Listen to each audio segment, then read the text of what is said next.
पहले मुझे मुल्ली कहा गया, मुझे आतंकवादी कहा गया, मेरे बाप तक को गाली दी गई, मेरे भाई को कहा गया।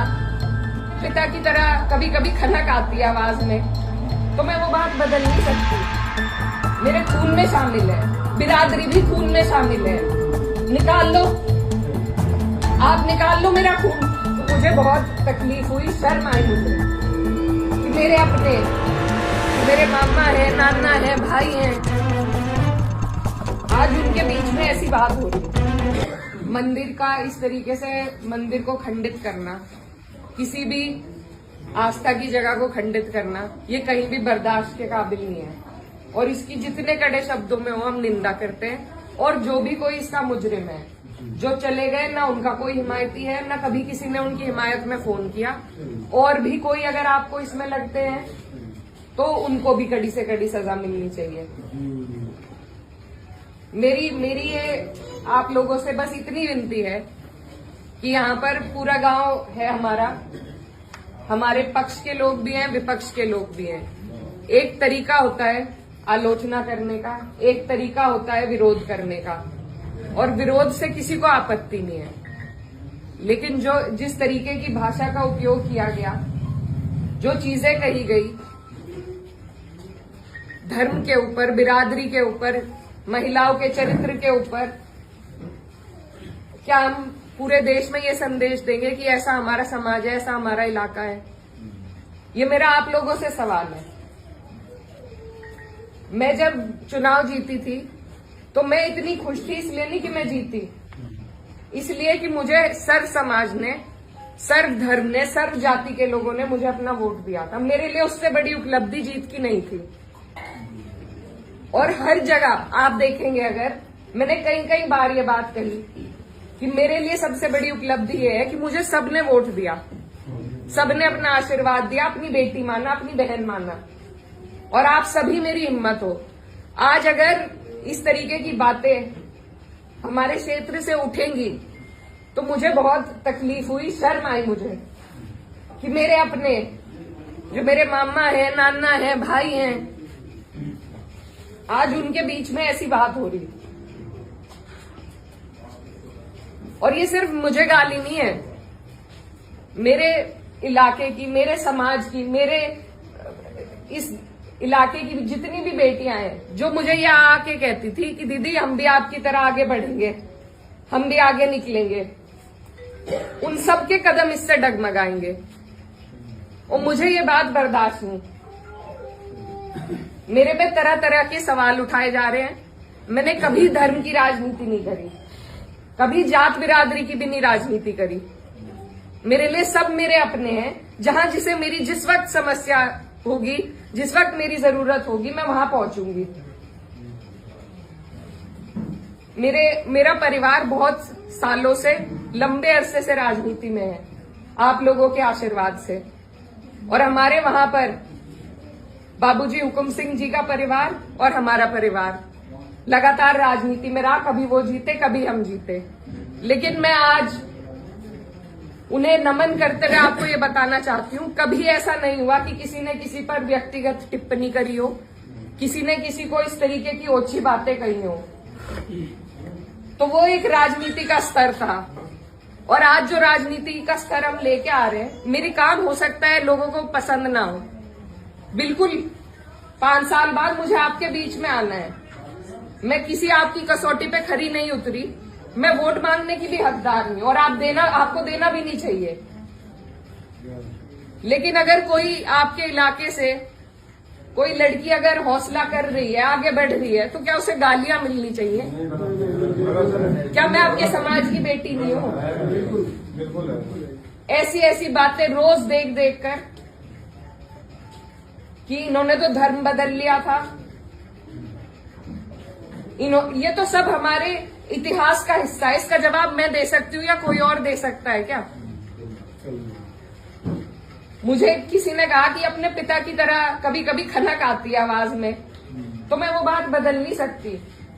मेरे खून में शामिल है, बिरादरी भी खून में शामिल है। निकाल लो, आप निकाल लो मेरा खून। लेकिन इस तरीके से ना तो मेरे समाज का, ना मेरा, सर इस तरीके से ना झुकाओ सारी दुनिया के सामने ही मेरी आप सबसे अपील है हाथ जोड़ के। मैंने कभी नहीं कहा, कभी नहीं करी मैंने धर्म की राजनीति, ना मैं करूंगी। बहुत आसान है अगर मैं सिर्फ मुसलमानों की बात करूं, बहुत आसान है, मुझे कहीं भी नहीं जाना। हिंदू मुस्लिम सब कर रहे हैं, बहुत आसान है, लेकिन मैं करना नहीं चाहती। आप सब मेरे अपने हो और मैं करूंगी भी नहीं। कोई कितना ही धकियाए, ये मेरी कसौटी है और पूरे 4-5 साल जो भी मेरा टाइम बचा उस पर मैं खरी उतरूंगी। मैं कभी भी इन लोगों से दब के उस रास्ते पे नहीं चलूंगी जहां ये मुझे चलाना चाह रहे हैं। मेरे इलाके ने जो हम सबका सर ऊंचा करा, दिल्ली की मीडिया तक ने इस पर रिपोर्ट बनाई कि वहां से ऐसा उदाहरण पेश हुआ है कैराना से। ये उस उदाहरण को तोड़ने की और सिर्फ अपने लालच की, सिर्फ अपने लालच की राजनीति में जो लोग इस तरीके से समाज को तोड़ रहे हैं, तो वो पहले मेरे पत्थर मारे, मुझे गाली दे, मैं सबसे आगे रहूंगी, लेकिन मैं इस काम से हटूंगी नहीं। आप सब मेरे अपने हो, मैं किसी को नहीं छोड़ूंगी। और ये जो लोग हैं, जो बात अभी मामा जी ने कही कि ये जो लोग हैं जिनको आजकल महापुरुष की उपाधि दी जा रही है, महापुरुष अगर कोई है तो बाबू हुकुम सिंह जैसे लोग हैं। ये नहीं है जो समाज को तोड़ रहे हैं, जो हिंदू मुस्लिम का विवाद पैदा कर रहे हैं। हमारा ये गांव, आसपास का जो इलाका है, सबसे पहले अपना पड़ोस होता है, बाकी चीजें बाद में होती हैं। और जब पड़ोस में इस तरह की नफरत भर दी जाएगी, बो दी जाएगी, तो बताइए हम कहां जाएंगे। आज मैं इस गांव में आई, मेरे पे ये भी इल्जाम लगाए गए कि 10 दिन से आई नहीं। पुलिस का हाल देखो यहाँ पर, रात से प्रशासन का मेरे पे फोन है, आप क्यों जा रही हो वहां। क्यों ना जाऊं मैं, मेरा इलाका नहीं है ये, कौन रोक देगा मुझे। लेकिन हम इसलिए नहीं आए क्योंकि खोसपुरा में 13वीं थी, उस वजह से उस सम्मान में हम राजनीति की बात करने आपके बीच में नहीं आए। लेकिन हर बात के विवाद बढ़ाना, इल्जाम लगाना, आज आपके बीच में आके धरातल के जो हालात हैं वो भी सामने आए। आप लोगों ने कई बातें बताई, कमेटी को लेकर बात बताई, वो सब भी जांच का विषय है। लेकिन फिलहाल जिस पे उंगली उठाई कि इस बच्चे ने ये करा, क्या वो बच्चा जेल नहीं गया, उसके गार्जियन नहीं गए। अगर मैंने हिमायत करी, आप मेरे 10 जूते उठा के मारो। उसी दिन वो लोग जेल गए, उनके गार्जियन जेल गए। और अगर और भी कोई होता, कोई भी हो, मुस्लिम हो, मेरे परिवार का हो, मेरा सगा हो, कोई ऐसी हरकत करेगा तो उसे सजा मिलनी चाहिए और कड़ी से कड़ी सजा मिलनी चाहिए। ये प्रशासन आपके बीच में है, आप इनसे पूछ सकते हो। अगर मैंने हिमायत में किसी से भी फोन करा हो कि नहीं उन्हें छोड़ दो, वो मुसलमान है, लेकिन मुझे इतना अफसोस हुआ कि इस तरीके से यहाँ पर एक विवाद फैलाया गया और उन लोगों को बढ़ोतरी हमारे ही लोग दे रहे हैं। ये राजनीति का तरीका नहीं है। आप आलोचना करो, आप मेरे काम की निंदा करो, लेकिन एक तरीका है, हमें राजनीति का स्तर घटाना नहीं है, बढ़ाना है। मैं जहां जाती हूँ मुझे बहुत फक्र होता है, लेकिन 10 दिन से मेरा मनोबल इतना कम हुआ कि मेरे ही लोग, मेरे ही इलाके के लोग इस तरीके से गाली गलौज करके अगर उदाहरण पेश करेंगे तो कहीं ना कहीं जवाब दे तो मैं भी हूं उसकी, आप भी हैं, मैं भी हूं। ये समाज को तोड़ रहे हैं, आपको और हमें। इन्हें मेरी आपसे विनती है, मेरी गलती जहां हो, मैं आपके बीच में आई हूँ पूछने के लिए। आप मुझे बताओ मेरी क्या गलती है, मेरा क्या रोल था मंदिर के काम में। आप पे कोई आरोप नहीं है, आपकी कोई इसमें गलती कुछ भी नहीं है, आप पे कोई आरोप है। मैं एक बात बोलता हूँ, वे जो लोग गाड़ी देने वाले हैं, वो वीडियो कटिंग है, वो मेरे गांव का वीडियो नहीं है, वो लोग मेरे गांव के बिल्कुल नहीं है। विरोध राजनीतिक रूप से आपको कोई भी विरोध करेगा गाँव में करेंगे, पर मेरे गांव के लड़के थे, बीरा खेड़ी के लड़के हैं, 16-17 लड़के हैं। और इस समाज की तो ये परंपरा है, इस समाज की तो ऐतिहासिक ये परंपरा रही कि पंचायतों में बैठ के हम सारे फैसले कर लेते हैं। बिल्कुल जी। तो अगर मेरी कहीं गलती है, मेरे काम में कोई कमी है, आप मेरे बड़े हो, आप मुझे बता सकते हो, मैं सुनूंगी, अपना सुधार भी करूंगी। आप मेरे से लड़ भी सकते हो, लेकिन हम और जो मेरी बहन बेटियां हैं इस इलाके की, उन्हें क्या कह रही कि जो जिसे सांसद बना दिया उसे ही गाली मिल रही, तो और मेरी बहन बेटी कैसे सुरक्षित रहेगी।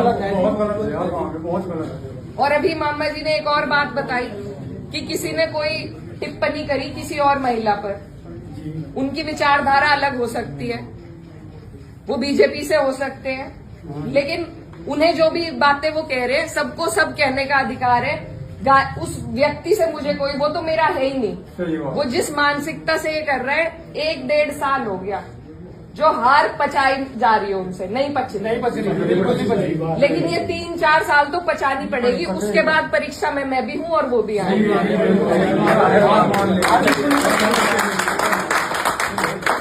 जब मेरी माताजी 2019 में चुनाव हारी थी, तो यहाँ से जो पूर्व सांसद जी थे वो चुनाव जीते। आप हमें एक विवाद ऐसा बता दो जो हमने उनके लिए खड़ा करा हो। हम अपने घर आराम से थे, जनता ने उन्हें मौका दिया, वो जनता का काम करे और जनता फिर खुद फैसला लेगी अगली बार, जो आप लोगों ने लिया। क्या वो अधिकार मुझे नहीं है कि मैं अपना काम करके दिखाऊं? ये प्रयोगशाला जो बना के एक तरीके से समाज को बांट, ये तैयारी 27 और 29 की है, आज की नहीं है। पहले भी ऐसे कई बार करते आ रहे हैं, लेकिन किसी को अगर पछाड़ना है तो धरातल पर रह के पछाड़ा जाएगा। ऊपर से मैन्युफैक्चर हुए हुए ये जो प्रोपेगेंडा है उनसे कोई नहीं हारेगा, मैं नहीं हारूंगी क्योंकि मैं अपने लोगों के बीच में रहूंगी। तो आप लोगों को मैं बस यही बताने आई कि ये बहुत लंबी सोच से आपको और हमें चलना है। मेरी जो भी गलती है, अभी एक भाई खड़े थे, वो कह रहे थे मंदिर में लाइट नहीं है, उनकी बात बहुत अच्छी लगी। लाइटों की, सुरक्षा की, शिक्षा की, इनकी बात हमें करनी है ना, इन पे लड़ाई लड़ो, लेकिन सिर्फ धर्म और जात पे बीजेपी को सारी लड़ाई लानी है, क्योंकि उसके अलावा उनके पास कोई चारा नहीं है। और अगर मैं खंडन करती हूँ उस लड़के का जिसने उस बहन को कुछ कहा है, मेरा सवाल माननीय पूर्व सांसद जी से है, क्या वो अपने समर्थक का खंडन करेंगे जिनसे वो मुझे गाली दिलवा रहे हैं? क्या उनके घर में बहन बेटी नहीं है? सही है जी सवाल। मेरा सवाल सीधा सिर्फ उनसे है कि उनका अत्यंत नजदीकी समर्थक, पहले मुझे मुल्ली कहा गया, मुझे आतंकवादी कहा गया, मेरे बाप तक को गाली दी गई, मेरे भाई को कहा गया। जो लोग ये पूछते हैं कि मेवात वालों को माफ कर दिया था और उसे क्यों नहीं माफ किया, उन्हें मैं ये बताना चाहती हूँ कि ये पहली घटना नहीं है, ये पहली नहीं है घटना। और सीधी सीधी जो गंदी गालियां दी गई हैं, वो सिर्फ मेरे नहीं लगी, मुझे नहीं फर्क पड़ता, ना उस व्यक्ति से पड़ता, ना उसके चरित्र से पड़ता, ना उसकी बोली से पड़ता, लेकिन जो संदेश समाज में जा रहा है। और मुझे खुद कप्तान साहब का फोन आया कि आप तहरीर भिजवाइए, मैंने नहीं उन्हें करा, वो भी आज यहीं पे है, कोई भी जाके उनसे ये बात पूछ सकता है, क्या मैंने उन्हें करा था कि तहरीर दो? कप्तान साहब ने खुद मंगवाई। और ऐसे लोगों के खिलाफ कार्रवाई होनी चाहिए। एक तरफ तो ये सरकार हमारी बहनों को एसडीएम की कुर्सी पर एक एक दिन के लिए बैठा रही है, जब उन कुर्सियों की शोभा ही नहीं रहेगी, कोई गरिमा नहीं रहेगी, तो क्या फायदा है वहां बिठा के, जब उन्हें कोई भी गाली दे देगा। मैं तो नहीं समझती इससे महिलाएं आगे बढ़ेंगी। ये मेरा अकेली का विषय नहीं है, ये इस इलाके की हर उस महिला का विषय है जो लड़की पढ़ लिख कर एक कदम बाहर रख रही है। अगर इसी तरह के गुंडे मवाली बाइकों पे घूम घूम के उन्हें गालियां देंगे, जब वहां की जनप्रतिनिधि को दे रहे हैं, तो कल को क्या गारंटी है मेरी बहनों को नहीं देंगे? तो ये जो प्रथा चलाई जा रही है, इसे रोकना पड़ेगा, इसे तोड़ना पड़ेगा। हम अपनी एकजुटता से ही जवाब दे सकते हैं, और मुझे बस आपके आशीर्वाद की जरूरत है। और मेरा सवाल बस आप लोगों से है कि ऐसे लोगों को महापुरुष की उपाधि न दे, ऐसे लोगों को बढ़ावा न दे, इससे हमारा समाज टूट रहा है। हमें जरूरत है अपने समाज की तरक्की की बात करें, उन चीजों की जिनकी हमें जरूरत है। ऐसे लोगों को बढ़ावा देके इनकी ही राजनीति आगे बढ़ती है, इनकी रोटियां सिकती हैं, और कोई इनकी बात नहीं है, वजह नहीं है। तो मैं आप सबसे बस यही आग्रह करती हूँ कि मैं आपके बीच में हूँ। गांव का कोई भी बुजुर्ग मुझे बता दे मेरी क्या गलती थी, मेरा क्या रोल था, मैं पूछने आई हूँ। तो हमें भी नहीं पता है गाँव में जितने बड़े रात का मामला था, हमें भी नहीं पता। पूरा गाँव इस बात से एकमत है आपकी कहीं कोई गलती नहीं है। हम तो पूरी यहाँ पड़े थे जल्दी दूर, ये पीछे तो हंगामा होता आया, एकदम गेट खोल के बाज करे, बट क्या हो गया गाँव में भाई? जिस दिन ये घटना हुई क्या हो गया मंदिर भाई? पे जिस टाइम हुआ था 90% गाँव को अगली शाम को पता चला कि वहाँ सब कुछ हो गया। आसपास के आगे सब बवाल बिछा दिया जो आसपास कीड़ा खेड़ी खबर चली गई और संगठनों पर खबर चली गई, क्या छप्पर में खबर नहीं किया? गाँव में निकल के रुका गया। उससे पहले उन्होंने गाली दे ली थी, यानी उन्हें पहले ही पता लग लिया था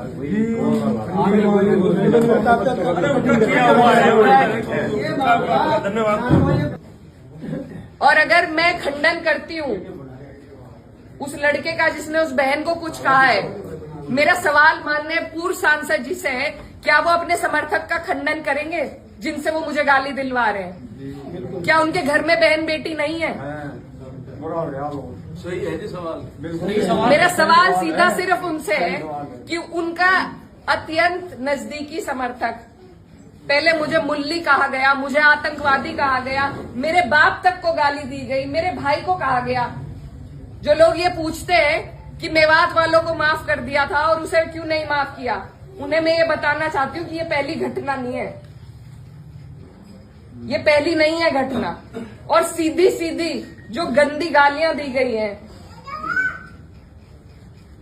वो सिर्फ मेरे नहीं लगी, मुझे नहीं फर्क पड़ता, ना उस व्यक्ति से पड़ता, ना उसके चरित्र से पड़ता, ना उसकी बोली से पड़ता, लेकिन जो संदेश समाज में जा रहा है। और मुझे खुद कप्तान साहब का फोन आया कि आप तहरीर भिजवाइए, मैंने नहीं उन्हें करा, वो भी आज यहीं पे है, कोई भी जाके उनसे ये बात पूछ सकता है। क्या मैंने उन्हें करा था कि तहरीर दो? कप्तान साहब ने खुद मंगवाई। और ऐसे लोगों के खिलाफ कार्रवाई होनी चाहिए। एक तरफ तो ये सरकार हमारी बहनों को एसडीएम की कुर्सी पर एक एक दिन के लिए बैठा रही है, जब उन कुर्सियों की शोभा ही नहीं रहेगी, कोई गरिमा नहीं रहेगी, तो क्या फायदा है वहां बिठा के, जब उन्हें